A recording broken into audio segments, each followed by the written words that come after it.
যথাযোগ্য মর্যাদা ও ভাবগম্ভীর পরিবেশে মার্কিন যুক্তরাষ্ট্রের ইলিনয় স্টেটে শিকাগো বাংলাদেশ জাতীয়তাবাদী দল বিএনপি কর্তৃক আয়োজিত হয়েছে স্বাধীনতার ঘোষক বীর মুক্তিযোদ্ধা ও সাবেক রাষ্ট্রপতি জিয়াউর রহমানের ৪৫তম শাহাদাত বার্ষিকী। এক বিশেষ দোয়া মাহফিল ও আলোচনা সভার আয়োজন করা হয়। অনুষ্ঠানের প্রধান অতিথি হিসেবে উপস্থিত ছিলেন ইলিনয় স্টেট বিএনপির প্রথম প্রতিষ্ঠাতা সভাপতি মোহাম্মদ রহমতুল্লাহ।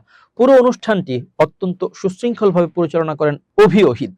আলোচনা সভায় বক্তারা শহীদ রাষ্ট্রপতি জিয়াউর রহমানের কর্মময় জীবন, মহান মুক্তিযুদ্ধে তার অবদান এবং বাংলাদেশের উন্নয়নে তার দূরদর্শী নেতৃত্বের কথা গভীর শ্রদ্ধার সাথে স্মরণ করেন।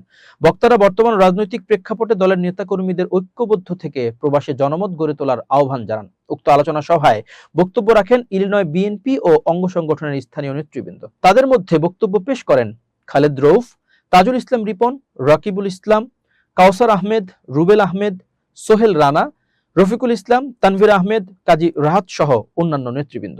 অনুষ্ঠানের শেষ পর্বে শহীদ রাষ্ট্রপতি জিয়াউর রহমানের আত্মার মাগফিরাত কামনা করে এবং দেশের শান্তি ও সমৃদ্ধি কামনায় বিশেষ দোয়া মোনাজাত করা হয়।